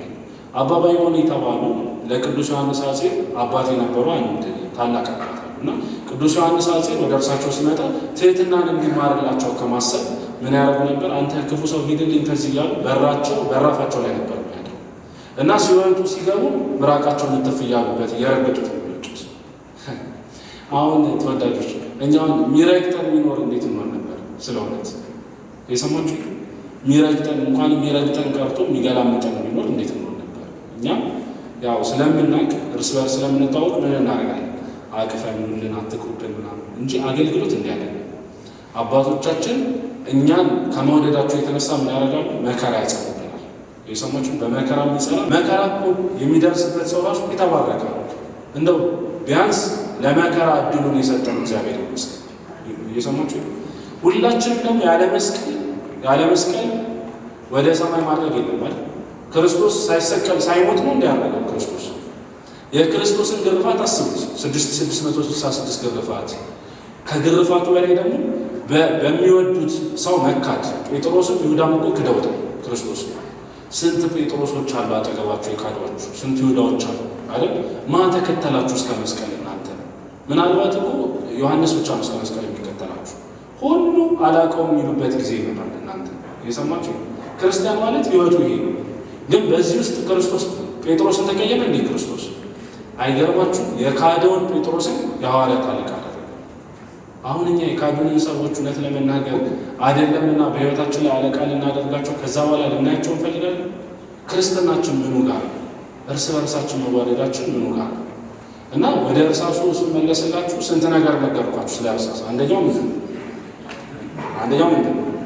መሪ። ሁለተኛው ምንድን ነው? ላጲስ። ሶስተኛው ምንድን ነው? ስለዚህ መቀረጽ አለብን። በምን እንቀረጽ? በንስሐ እንቀረጽ፣ በጾም እንቀረጽ፣ በጸሎት እንቀረጽ፣ በቃለ ወንጌል በትምህርት ወንጌል እንቀረጽ፣ በተግሳጽ እንቀረጽ። ቅዱስ ዮሐንስ አጽር እንዲህ ነበር የተቀረጸ እና ወደ አንድ በረሃ ወሰዱትና አባ ባይሞን የሆነ እንጨት ተከሉና ይህንን ከዛ ውሃ እያመጣ አጠጣሉት። 15 ምዕራፍ ከእንጨቱ ወደ ውሃው ይሄዳል። አንድ ምዕራፍ ማለት በመጽሐፍ አንድ ሰው ይሄ ሰው አለ ብላችሁ የምታዩበት አለ። እዛ ጋር ሰው አለ የምትሉበት እሱ አንድ ምዕራፍ 15 ምዕራፍ በቀን አስቡት። ከዛ ውሃ ያመጣል። በየቀኑ ምን ያጠጣል? ደረቅ እንጨት ነው። ቅዱስ ዮሐንስ አጽር የሚያጠጣው ምንድን ነው? ደረቅ እንጨት። እግዚአብሔር ያሳያችሁ። ስንት ሰው ልቡ ደርቆብኛል አላስተምርም ብለን እንደቀረን እንግዲህ ቤቱ ይቁጠራል።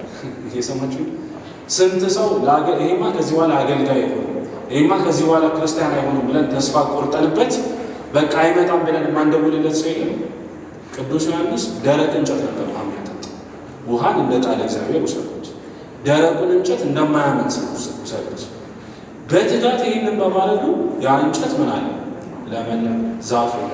የሰማችሁ ዛሬ ብዙ ሰዎች ዛፍ መሆን ሲችሉ፣ መለምለም ሲችሉ፣ እንደ ቅዱስ ጳውሎስ እየተዘዋወሩ ማስተማር ሲችሉ፣ ብዙ በጣም ጎበዝ አገልጋይ መሆን ሲችሉ እንዳይሆኑ ያደረግናቸው ባለመትጋታቸው፣ ባለመቀረጻቸው። ግልጽ ነው።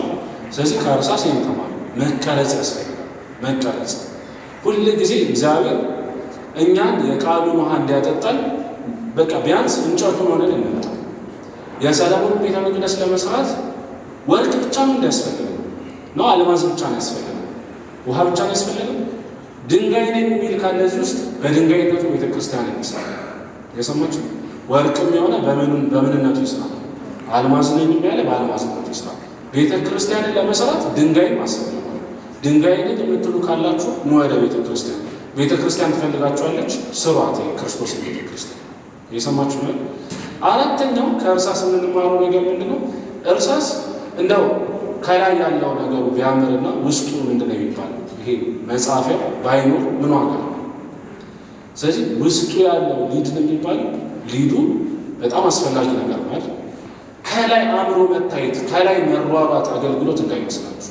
ከላይ ወደ እግዚአብሔር ቤት መመላለስ፣ ነጠላ መልበስ ክርስትና እሱ አይደለም። ልንገራችሁ፣ እንደው ይቅርታ አድርጉልኝና በጣም ከፍ አድርጌ የምነግራችሁ በልብ ብቻ በልብስ ብቻ እየተመላለሱ ቅዳሴ ማስቀደስ እሱ ክርስትና አይደለም። መቀደስ እንችላለን። እንደው መቀደስ ልብሰ ተክህኖ ብናሳምር፣ ጥላውን ብናሳምረው፣ እንደው በቃ ቤተ ክርስቲያን ከላይ ስታምር ቢባል ምን ዋጋ ነው? ዋጋ አለው እንዴ? በመጽሐፍ እንደዚህ እኮ ነው የተጻፈው፣ ጽድቃችሁ ከፈሪሳውያንና ከጻፍት ጽድቅ ካልበለጠ ወዴት አትገቡም አለ እግዚአብሔር። አይታችኋል? ምን ነበሩ እነዚህ ጻፍት? ምን ነበሩ እነዚህ ሰዱቃውያን የተባሉት ፈሪሳውያን የተባሉት? ምን ነበሩ? ከላይ እኮ እንደነሱ ቅዱስ የለም። 150 መዝሙረ ዳዊት የዳዊት መቃብር ላይ ይሄዱ እየሰገዱ ነው የሚደግሙት። እንደነሱ ደግሞ ከቶ ጻድቅ ጭራሽ ማለት ነው። ስርዓትን ሲጠነቅቁ፣ ሕግን ሲጠብቁ፣ የሙሴን ሕግ ሲጠብቁ በቃ በጣም ነው የሚያስደንቋችሁ። በዕለተ በዓል እንደውም አንድ ታሪክ ልንገራችሁ እና እያጠቃለልኩ ነው። ይዟችሁ ደቀሞች በርታ ቃል እግዚአብሔር የሚያበረታ ነው። አንድ ታሪክ ወደኋላ ልመልሳችሁና በዚህ በኤዴሳ የምትባል ሀገር አለች፣ ሶሪያ ውስጥ ነው። ቅዱስ ኤፍሬም የተወለደባት ሀገር ኤዴሳ ትባላለች። እና በዚህ ሀገር አንድ ንጉሥ ነበር፣ አንድ መስፍን እና አንድ ሰዓሊ ነበረው። ሰዓሊው ክርስቶስ የሚባል ይሄ ንጉሥ በነገራችን ላይ ለምጻም ነው። በብሉይ ዘመን ለምጽ ታውቃላችሁ፣ የኃጢአት ምሳሌ እና ለምጻም ነው ይሄ ንጉሥ እና ከለምጹ እንዲያድነው ወደ ክርስቶስ ደብዳቤ ይጽፋል። በተደጋጋሚ ጌታ ባወቀ ደብዳቤውን አልመለሰለትም እና ከዕለታት አንድ ቀን ሰዎች ምን ብለው መከሩት? እንደው እሱ ባታገኘው ራሱ ስዕሉን ስለው ሰዎች ቢያመጡልና ስዕሉን ብትሳለመው ከለምጽ ትነጻለህ አሉት። እንደዛማ ከሆነ አለና ሰዓሊውን ላከው እና ሰዓሊው ክርስቶስን ሊስል ሲሄድ እንግዲህ በትውፊት ነው በነገራችሁ በታሪክ መጽሐፍት የተቀመጠ ነው እና ሰዓሊው ክርስቶስን ሊስል ሲሄድ አንድ ቀን ክርስቶስን የታገኘዋል በጀልባ ላይ እያስተማረ እና አይመችም ለመሳል ሰዎች ተሰብስበዋልና ያው ክርስቶስ ደግሞ ታውቃላችሁ ከሰው ጋር ሁሉ ጊዜ ምን ያክል እንደወደደ ናስብ። ክርስቶስ ፍቅሩ የሚደንቃችሁ 5000 ሕዝብ ሲያስተምሩ ሌሊት ኒቆዲሞስ ለአንድ ሰው ጉባኤ ይዘረጋል። በጣም የሚደንቅ ነው። እንዴ ሰንበት ትምህርት ቤት ከክርስቶስ ምን ትኛል?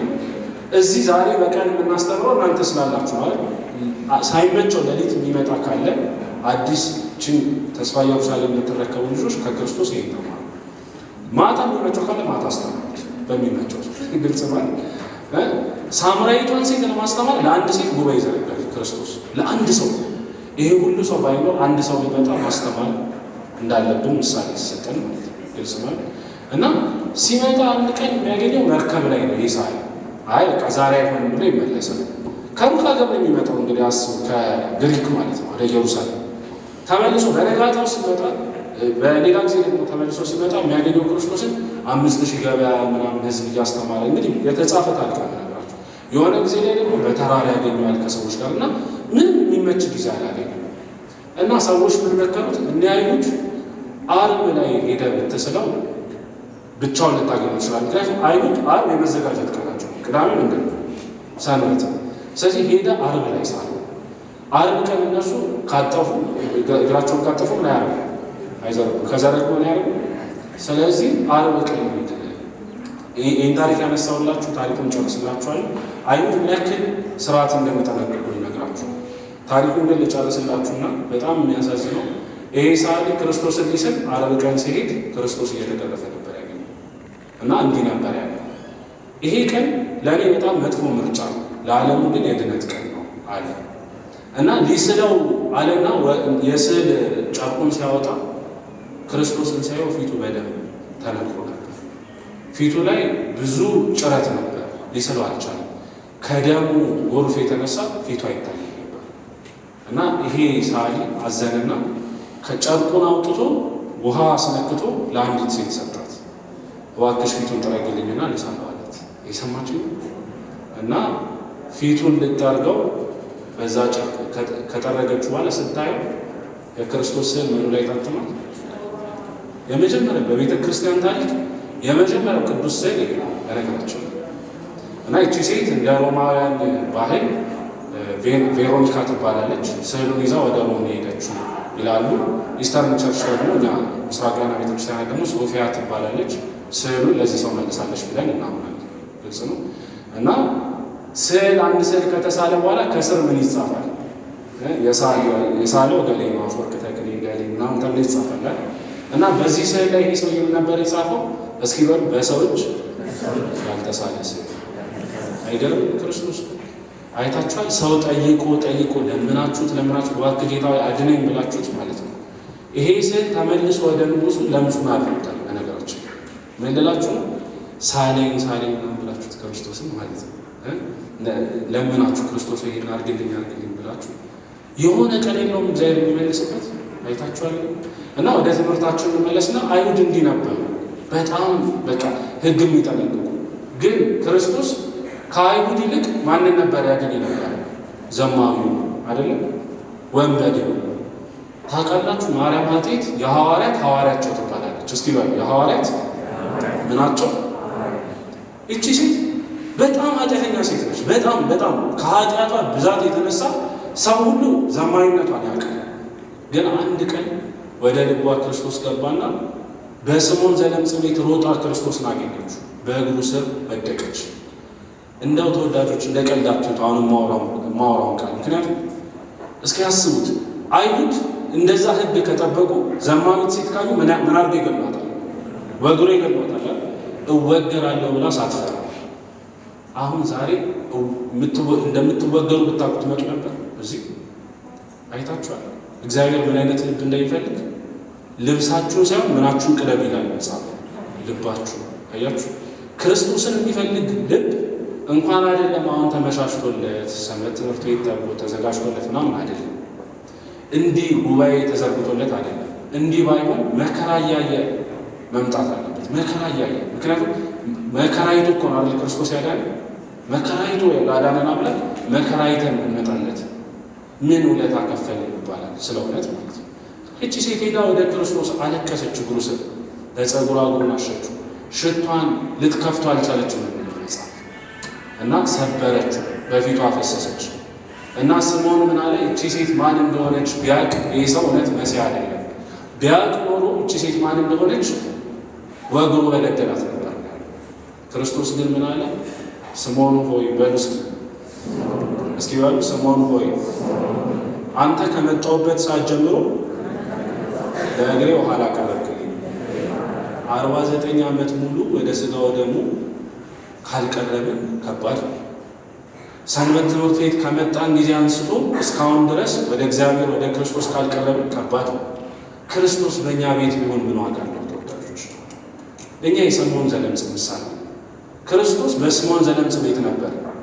የሰማችሁ እመኑ። ተስፋ ኢየሩሳሌም ውስጥ ክርስቶስ አለ። ግን ማን ይሆን ያገኘው ክርስቶስ?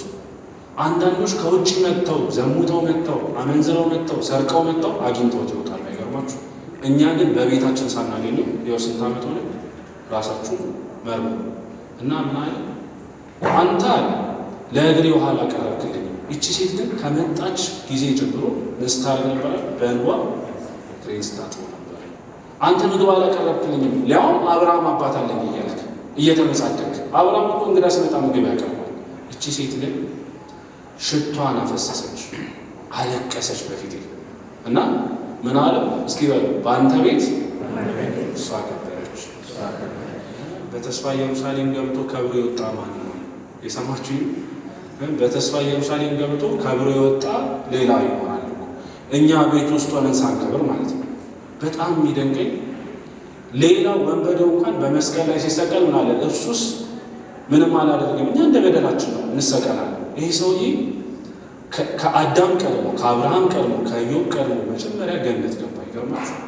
ወንበዴ ነበር፣ ታሪኩ ወንበዴ ነበር። ከሱራፌ ግብረ ሕማማት ላይ አንዱ ሱራፌ ጠይቋል፣ አንተ ማነህ? አዳም ነህ እንዴ?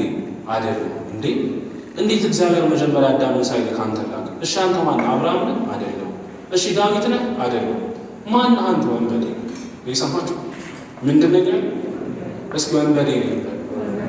አይገርማችሁ? እናንተን ነው ክርስቶስ መጀመሪያ በመንግስቱ የጠራችሁ። ከነወንበዴነታችን ከነዝሙታችን ወደ ክርስቶስ ብንቀር ወንበዴነታችንን ዝሙታችንን ሁሉ ጥርግርግ አድርጎ አንጽቶ ወደ ቤቱ መጀመሪያ የሚያስገባ ነገር ይሄን ማወቅ አለብን። ስለዚህ ከእርሳሷ ምን እንማር? በውስጣችን እንታደስ። ትልቅ ነገር የሚጽፍ ነገር ያለን ውስጣችን ነው። ከላይ በሚታየው ነገር እንዳይመስላችሁ። ክርስቶስ አለኝ በማለት አንገኝ የሰማችሁ ጸበሉ የኛ መስቀሉ የኛ እንትኑ የኛ በማለት እንድናለን። ተስፋ ኢየሩሳሌም ሰንበት ትምህርት ቤት ነበርኩኝ፣ ስማር ነበር፣ ሰንበት ተማሪ ነበርኩ። ይህ እኮ አይደለም። የሚያድነው ምንድን ነው ማለት ነው? በውስጣችሁ በልባችሁ መታደስ ተለወጡ እንጂ እንድናለን አትምሰሉት። ይሄን ዓለም የመሰለ ሁሉ ስለጠፋ ማለት ነው። ይሄን ዓለም ባልመስለው በውስጣችሁ ብንታደስ እንዳርሳሱ ይሆናል። የመጨረሻው አምስተኛው እርሳስ ምን ያደርጋል? ይጽፋል።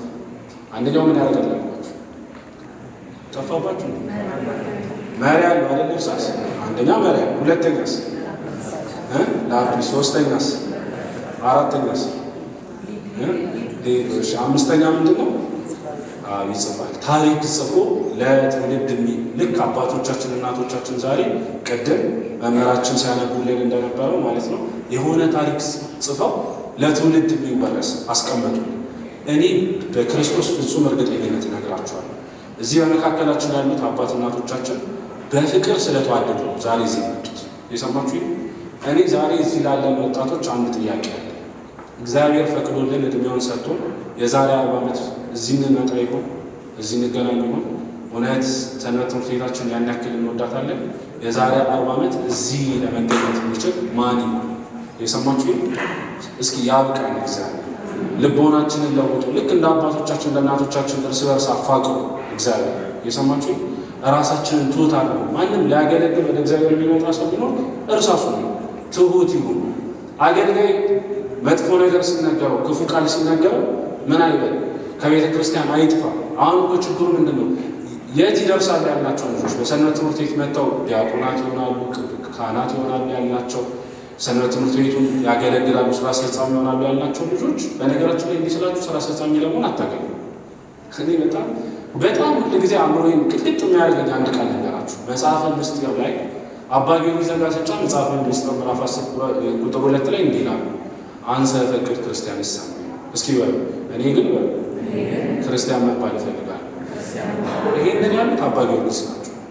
አባ ጊዮርጊስ ማለት ከእመቤታችን ጋር ቃል በቃል የሚነጋገሩ መጽሐፍቶቻቸውን በደመና ጭነው ከአንድ ሀገር ወደ አንድ ሀገር የሚወስዱ የሰማችሁ። እንደ አባ ጊዮርጊስ ዘጋስጫ ደግሞ ማን ቅዱስ አለ? እውነት ለመናገር በኢትዮጵያ ምድር እኮ ዳግማዊ ቄርሎስ የተባሉ ናቸው። ሃይማኖት ያጽናሉ። እኒህ አባት ምን አሉ? እኔ የምፈልገው አሉ ሰንበት ተማሪ መባል አይደለም፣ ስራ አስፈጻሚ መባል አይደለም፣ ዲያቆን መባል አይደለም፣ ቄስ መባል አይደለም። እኔ የምፈልገው ምን መባል ነው? ክርስቲያን መባል እንፈልጋለን። እኛ ቤተ ክርስቲያን መተን ዘማሪ ነው መባል የምንፈልገው። እውነት ለመናገር ሰባኪ ነው ወይ ዲያቆን ነው ወይ ምናምን ነው መባል የምንፈልገው። ክርስትና አልጀመርንም ገና። ሳንጀምር ጨረስኩኝ እንላለን። ተጋድሎኝ ጨርሻለሁ። ሞተን እንኳን አናውቀውም። የሞት እንትናቸው ሐውልታችን ላይ ነው የሚጻፈው። ሃይማኖቴን ተጋድያለሁ፣ ትሬን ፈጽሜያለሁ ያልጀመረ ቅዱስ አውሳቢዎስ ከሰማይ ሰማያት ደርሶ ሥላሴን በመንበራቸው ፊት አመስግኖ መጣና አሁን ገና ክርስትና ይጀምራል። እየሰማችሁ? የት ደርሶ መጥቶ? ሰማይ ቤት ደርሶ መጥቶ አሁን ገና ነው ክርስትና ይጀምራል። ገና ሰንበት ትምህርት ቤት የገባን ዕለትማ እኛ በቃ ሃይማኖቴን ፈጽሜያለሁ ካልን ችግር ነው። ስለዚህ እቺ ሰንበት ትምህርት ቤት ቀራንዮ ነች። ቀራንዮ ላይ ምን አለ? ተጋድሎ አለ። ተጋድሎ ምንድን ነው? የሚጠሉንን እንኳን እስከ መውደድ አይደለም እንኳን ወዳጆቻችንን አጠገባችን ያሉትን ይቅርና የሚረዱን የሚጠሉንን ምን እስከ ማድረግ ድረስ እስከ መውደድ። ስለዚህ እዚህ ቢመጣ እግዚአብሔርን ፈልጎ ይምጣ። ማንም ፈልጎ ይምጣ። እንደ ማርያም ኃጢት እግዚአብሔርን ፈልጎ የመጣ ካለ እግዚአብሔር ማለት ደግሞ ቅድም እንዳልኳቸው ወንድም እህቶቻችን ናቸው። እነሱን ማፍቀር ነው እግዚአብሔር። ከእነሱ ጋር አንድ መሆን ነው እግዚአብሔር። ግልጽ ማለት የሚወደው ክርስቶስን የሚወድ ማንም ቢሆን የክርስቶስን ትእዛዙ ምን ይበል ይፈጽም። ግልጽ ማለት ነው። ስለዚህ ምንድን ነው መሰላችሁ? ማንም ደግሞ ሲመጣ የሆነ ሰው ተነስቶ አንተ እንዴት እንደዚህ ታደርጋለህ ብሎ ቢገስጸው እንደ ጥሩ ሽልማት ይቀበል። እኔ በጣም የሚደንቀኝ ነገር ልንገራችሁ። ሐዋርያት እንግዲህ ትልቁ የቤተ ክርስቲያን አባቶች ሐዋርያት ናቸው። የትኛው ሐዋርያ ነው ሽልማት የተሸለመ? ሽልማት የተሸለመ ሐዋርያ ታውቃላችሁ? ሜዳሊያ ያጠለቅንለት ሐዋርያ አለ? ሐዋርያት ሽልማታቸው መገደል ነው፣ መሰደድ ነው፣ መሰደብ ነው። እኔ አገልግለን ስንጨርስ ሽልማት የምንጠብቅ ሰዎች ካለን ጤነኞች አይደለም፣ ወይም ክርስትና አልገባም። ሰው አገልግሎ ከጨረሰ በኋላ ሽልማቱ ስድብ ነው። ይህንን ዋልቁ የሰማችሁ ተሰደብኩ ብሎ የሚቀራል። ይህ ሰውዬ ማንን ይመስላል መሰላችሁ? አንድ ሰው አለ በቤቱ ቁልፉን ቀርቅሮበት ቤት ውስጥ ቁልፉን ጥሎ ወጣ። ስራ ውሎ ማታ ሲመለስ ቁልፉን በር ላይ ይፈልገዋል እና አንድ ሰው ሲፈልግ አይቶ ቁልፍን ጥለ ነው እስኪ ላፋልጋ አለ። አውጥያለሁ። የት የጣልኩ ይመስላል ሲል እሱ ነው ውስጥ ነው የጣልኩት። ይሄ ሰማችሁ? የት ነው የጣልኩት አለ። ውስጥ ነው የጣልኩት። እና ታዲያ ውስጥ ጥለ እንዴት እዚህ ትፈልጋለህ? ውስጥ ጨለማ ስለሆነ በብርሃን ልፈልገው ብዬ ነው። ይሄ ሰማችሁ? ቁልፉ ክርስቶስ ነው፣ ጨለማው መሰደባቸው። የሰማችሁ? እና ክርስቶስ ምናልባት እኮ ክርስቶስ በጨለማ በነገራችን ላይ እግዚአብሔር ለሙሴ የተገለጠው በጣም በጨለማ ነው አይደል? በጨለማ ወደ ደመና ሲገባ በጨለማ ነው። ወረሰ ጽልመተ ምስዋዕ ይላል በዙሪያው ቅዱስ ላይ መሳወሪያውን ወርሰ ጨለማ አደረገ። እግዚአብሔር አንዳንድ ጊዜ በጨለማ ውስጥ ይሰወራል። አይታችኋል? እንድንፈተን እግዚአብሔር ፈቃድ። የሆነ አገልጋይ ተነስቶ ሲሰድበን ታውና አንተ እንዲህ ብሎ ሲገላመጠን ክፉ ነገር ሲናገረን እንውደድ። ለምን? ወደ ክርስቶስ ሊያደርሰን። ግልጽ ነው፣ ግልጽ ነው አይደል ብላችሁ። ስለዚህ ክርስቶስ በጨለማ ውስጥ ሊሆን ይችላል ለካ። አያችሁት? ስለዚህ የሰውዬ ምን አለ? ጨለማ ውስጥ ነው ቁልፌን የጣልኩት እንዴ። ስለዚህ ውጭ ይፈልጋል እንዴ? ያልጣላችሁበት ቦታ ትፈልጋላችሁ? ክርስቶስን ከፈለጋችሁት እየተሰደብን ቢሆን ቆይ ከእናንተ መካከል ብርቱካን ፈልጉ ወይ የሆነ በጣም የሚጣፍጥ ፍሬ ፈልጉ፣ እሾ ሳይነካው ያንን የሚወስዳል ወይ የንባን ማር ፈልጎ ሳይነደፍ ማሩን የሚወስዳል የለም ማለት። ስለዚህ በአገልግሎት ሁሉ ጊዜ ምን አለ ማለት ነው? መከራ አለ። መከራው የኖረው ደግሞ ለምንድን ነው? እግዚአብሔር እንድናገኘው። አንድ ግልጽ ማለት አንደኛው ለምንድን ነው? እግዚአብሔር እንድናገኘው። ሁለተኛ እግዚአብሔር እንድንመስል። ግልጽ ማለት ለምን? ሁለተኛ ምንድን ነው? እግዚአብሔር በመከራ ውስጥ ነው እኛን። ክርስትና ማለት የመከራ ህይወት ነው። ማንም ሰው ክርስትና ልኖር ካለ ዕለተ ዓርብን ማሰብ አለበት። መቼ ነው ማሰብ አለበት? ዕለተ ዓርብ መከራ። ክርስቶስ ሲሰቀል ነበር፣ ሲገረፍ ነበር። በቃ ይሄ እኮ ዕለተ ዓርብ። የሚወደኝ ቢኖር በውስጥ ራሱን ይካድ፣ መስቀሉን ተሸክሞ ዕለት ዕለት ይከተለኝ። መስቀሉ ምንድን ነው?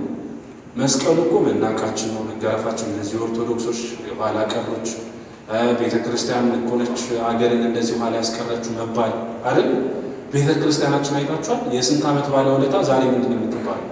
በቃ እሷ ነች እኮ ጎትታ ኢትዮጵያን ወደ ኋላ የጎተተችው ቤተ ክርስቲያኖች። እነዚህ አባቶች ናቸው እየተባሉ፣ እነዚህ ክርስቲያኖች እኮ ናቸው እየተባሉ።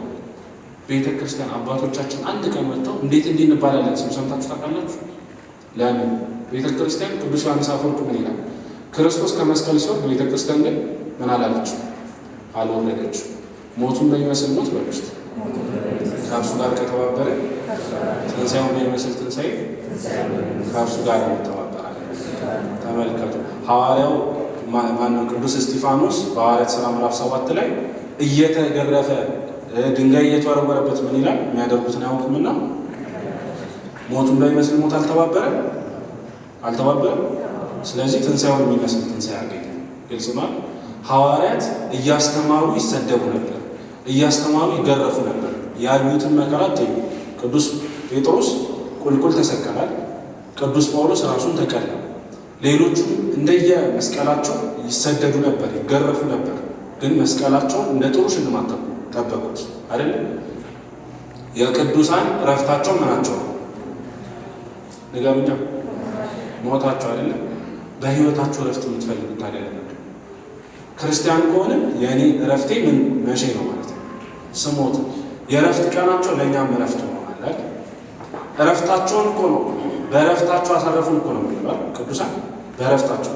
እግዚአብሔር ባይሞት ኖሮ አንድ አባት ምናሉ በርባን የሚሰቀል ኢየሱስ ቀርቶ ምን ይጠቅመናል? ሽፍታ ሞቱ እንኳን ኢየሱስን ሰቀሉት የሞቱ መድኃኒት ሲባል ስንቶች ታውቃላችሁ? በርባን የሚሰቀል ምን እንጠቀም ነበር? እንኳን ኢየሱስ ተሰቀለልን። ግን እንዲህ ስንል ኢየሱስ ላይ ጨክነን አይደለም። ስለዚህ ክርስቲያን ሞቱን በሚመስል ሞት ሳይተባበር እንዴት አድርጎ ነው ትንሣኤውን የሚመስል ትንሣኤ የሚጠብቀው? ትንሣኤ ትፈልጋላችሁ? አትፈልጉ? ትፈልጋላችሁ? እንግዲያውስ ሙቱ። በምን ሙቱ? በትዳር ውስጥ ባሎች ለሚስቶቻችሁ ሙቱ፣ ሚስቶች ለባሎቻችሁ ሙቱ። በሰንበት ትምህርት ቤት ውስጥ ለአገልግሎት አጠገባችሁ ላለው ምን በሉ ማለት ነው? ሙቱለት፣ እስከ ሞት ድረስ በሉት። እርስ በርሳችሁ ብትዋደዱ እናንተ የክርስቶስ ደቀ መዛሙርት መሆናችሁ። እኔ እኮ ክርስቲያን ነኝ፣ እኔ እኮ ሰንበት ተማሪ ነኝ፣ እኔ እኮ ዲያቆን ነኝ ሳትሉ ስራችሁ ይናገራል። እግዚአብሔር መዓዛችሁ ይጠራል። የቅዱሳን መዓዛ ይሸታል፣ እንደ ጽጌረዳ ከሩቅ ይጣራል፣ መዓዛችሁ ይስባል። አሁን ቤተ ክርስቲያን ሁለት ነገር ነው ያለባት።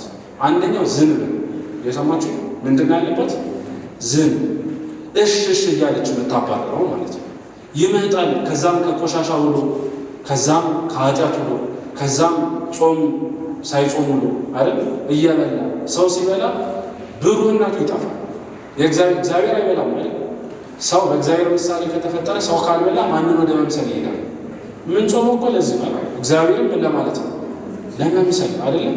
ሰው ሲበላ በነገራችን ላይ እስኪ አሁን ቤት ስትገቡ ይሄንን እሺ፣ ግን ለአንድ ጊዜ ብቻ ነው ታዲያ ኃጢአትን እያለማመድኩ አይደለም፣ ትንሽ እንድትማሩበት ነው። ቤት ስትገቡ በትልቁ ጉርሻ አንሱና የሚያክል ጉርሻ እስኪ ለመብላት ነው ምን ታደርጋላችሁ? አይናችሁን ትጨፍናላችሁ። ብሩህ አይን የሚጨፈነው በሆድ መብልን ይለካል በከርስም ይለመን እግዚአብሔር የሰበው መለክል ሆኖ ያለው መጽሐፍ ነው። ግልጽ ሰው ትልቅ ጉርሻ ሲያነሳ አይኑን ምን ያደርጋል? ይጨፍር። ሰው አልኮል ቢጠጣ አእምሮ ነው እንዴ እሱን የሚመራው? አልኮሉን አይደል የሚመራው? እያንገዳገደ የሚናገረውን አያውቅ፣ አልኮሉን የሚናገረው አይታችሁ። ሰው ግን ቢጾም ማን መናገር ይጀምራል? እግዚአብሔር መናገር ይጀምራል። አያችሁ፣ እግዚአብሔርን መምሰል ማለት ይሄ። ሰይጣንን መምሰል ደግሞ አለማየት፣ ጨለማነት፣ ራስን አለማዘዝ። ስለዚህ ምን ማለት ነው? ሞቱን መምሰል፣ ለሰው መሞት። ክርስትና ማለት ይሄ ነው። እርስ በርስ መፋቀር፣ መዋደድ፣ በክርስቶስ ፍጹም ፍቅር እርስ በርስ መፋቀር፣ በክርስቶስ ፍጹም ሰላም። ከዛሬ በኋላ ቢቻላችሁ በአንደበታችሁ እንኳን ስለ ጠላት እንኳን ቢሆን ክፉ አትናገሩ። እንደው እንደ ምስጢር እናወራውና ማለት ነው ከተስፋ ኢየሩሳሌም ማህበር ጋር እንደ ምስጢር እናወራውና አሁን ባለው ዘመን ደስተኛ ናችሁ? ስለ እውነት ደስተኛ ናችሁ? ብዙ ሰው አይደለም ማለት እንዲያልፍ አትፈልጉም። ይዘመን መልካም ዘመን ሊመጣ ትፈልጋላችሁ። አሁን ያለውን አመስግኑ። የሰማችሁ አሁን ያለውን ውደዱ። አሁን ላለው ጸልዩለት። ግልጽ ነው። አሁን ላለው እግዚአብሔር መልካም ልቦና ይስጠው ብላችሁ ለምኑለት። እግዚአብሔር የልቦናችሁን መልካምነት አይቶ መልካም ያመጣላችኋል። ግልጽ ነው አይደል? ስለዚህ ክፉን በክፉ ምን አትበሉ ይላል መጽሐፍ። አትቃወሙ፣ በመልካም ነው እንጂ መልካም አድርጉ። እንኳን አይደለም ምን ይምላችሁ እንኳን አይደለም አጠገብ ላለው ወንድማችሁ ይቅርና ጠላት ለሚባለው ከሩቅ ቤተክርስቲያንን ለሚያሳድደው ለሱ እንኳን ነው። ሰማዕታት ሲገረፉ ሲገደሉ ለገዳዮቻቸው ይጸልያሉ። ገዳዮቻቸውን አጸደቋቸው። አይገርማችሁ? የብዙ ስንክሳር ላይ ብዙ ቅዱሳንን ታሪክ ብታዩ ገዳዮቻቸውን ያጸደቁት፣ የሚገባቸው የሚገርፋቸውን ያጸደቁ ናቸው ብዙዎች ማለት ነው። ስለዚህ ይህንን አውቀን እኛ ምን ማድረግ አለብን? አጠገባችን ያለው መውደድ አይደል? እስኪ እርስ በርሳችሁ ብትዋደዱ እኔ ደቀ መዛሙርት እንደሆናችሁ ሰዎች በዚህ ያውቋችኋል። እስከ መቼ እርስ በርስ እንዋደድ? እስከ መቼ ድረስ? እስከ ሞት በሉ። አንድ ምሳሌ ብቻ ለዚህ ልንገራችሁና ትምህርቴን ልጨርስ። ሁለት ዝንቦች ነበሩ ይባላል። ይህ እንኳን የጅል ምሳሌ ነው፣ ግን እንደው ለእኛ ለሕይወታችን ይጠቅመናል። ዝንብ ታውቃላችሁ፣ ቅድም ብያችኋል። እዛም ኃጢአት ላይ ይውልና ከዛ ወደ ተቀደሰ ቦታ ይመጣል። ንብስ እዛም አበባ ስትቀስም ቆይታ ወደ ተቀደሰ ቦታ ትመጣለች። ግልጽ ነው። ንብ ሆኖ እንጂ ዝንብ አሉ። ዝንብ ማለት ሲዘሙትም ሲዋሽም ሲሳቅም ሰው ሲያጣላም ክፉም ሲናገርም ብሎ ቤተ ክርስቲያን መጥቶ ደግሞ ነጠላ አድርጎ የሚያስቀድሰው ማለት ነው። ቤተ ክርስቲያን እሽሽ የምትለን ዝንብ አያድርገን መድኃኒዓለም። ቢያንስ ግን እዚህ ሰንበት ትምህርት ቤት ቃለ እግዚአብሔር ሰምቶ ቤትም ቢሆን ልጆቹን በመልካም አሳድጉ። ክርስትና ማለት 24 ሰዓት መጸለይ አይደለም። ክርስትና ማለት 30 ደቂቃ ጸልዩ 24 ሰዓት ከእግዚአብሔር ጋር ነው።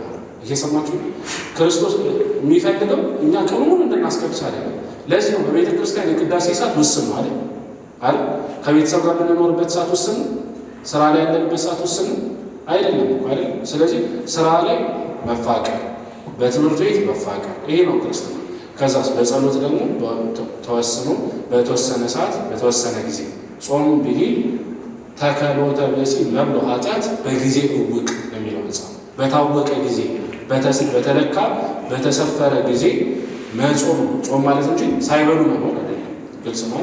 አንዳንዱ መስቀሉን የሚመስለው ሳይበላ የሚኖሩ፣ አንዳንዶቻችን የማንችለውን መስቀል እየተሸከምን ከሆነ ደግሞ ወደኋላ ይቀራል። ግልጽ ነው።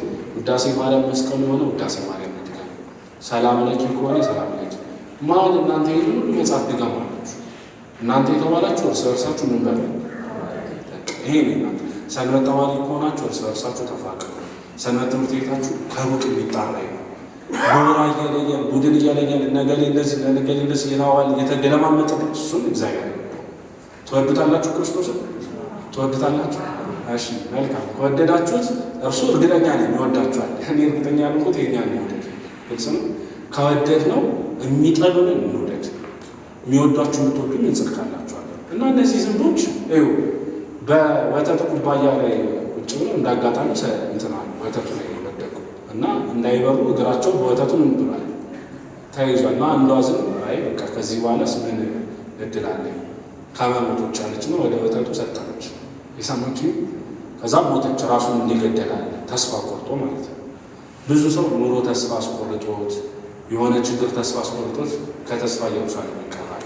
ዛሬ ለምን አልመጣህም ብላችሁ በጣም የምትጠብቁት አጠገባችሁ ይኖራል ብላችሁ የጠበቃችሁት ሰው ቀርቶ ማለት ነው ዛሬ ብትጠይቁት ምን ሆነ ቀረ ብትሉት የሆነ ምክንያት ይሰጣችኋል። በእርግጠኝነት ምክንያት ያው አያድንም ታውቃላችሁ። በዚህ መሆን ሌላቸውን መልስላችሁ። ሁለተኛዋ ዝንብ ግን ብልጥ ነች። ምን አደረገች? እንደምን እወጣለሁ ብላ ትፈራገጣለች ከዛ ወተት እና አባቶቻችን ምን ይላል መሰላችሁ? ብዙ ከመፈራገጡ የተነሳ ወተቱን ቅቤ ያደረገችና ሲረጋ በረረች። የሰማችሁ ትዕግስት ያለው ሰው ማለት ነው ወተትን ራሱ ምን ያደርጋል ማለት ነው ንጦ ምን ያደርጋል። ቅቤ ደግሞ እንግዲህ እድሉ ምንድነው? አናት ላይ መውጣት ማለት እንደው በእግዚአብሔር ሹመት። በነገራችን ላይ አሁን እዚህ ስራ አስፈጻሚ የሚሆን ካለ ስራ አስፈጻሚ ስልጣን አለ። ምንድነው? ሹመት ነው። እስኪ ሹመት ነው። ሹመት ማለት ነው ማለት ነው ሺህ ሞት ማለት ሺህ ጊዜ ምን ማለት ነው? ራሱ ለማን ነው ሺህ ጊዜ ምን ማለት ነው? አጠገባችን ያለው ክርስቶስ ማለት አጠገባችን ያለው ሰው ሺህ ጊዜ ሙቱለት። ሺህ ጊዜ አንድ አይደለም። ሲሰድባችሁ እሺ ያላችሁ ማፍቀር፣ የስድብ ቃል ሲወረወር እሺ በጸጋ ተቀበሉ። ሁለት አይነት ሰዎች አሉ። አንዱ ድንጋይ ሲወረወርበት ተወረወረብኝ ብሎ የሚያለቅስ፣ ሁለተኛው ደግሞ ድንጋዩን እየሰበሰበ ቤቱን ይሰራል። የትኛውን ናችሁ? የሰማችሁ? ድንጋዮቹን ስብሰብ አድርጋችሁ ቤታችሁን ተስፋ ኢየሩሳሌም ይሰራት። እሺ እሺ በላ ያስተማረን ማለት ያስተማረን የፈከረን የአባቶቻችን አምላክ ነው። እግዚአብሔር ስም የተመሰገነ ይሁን። ሰባለት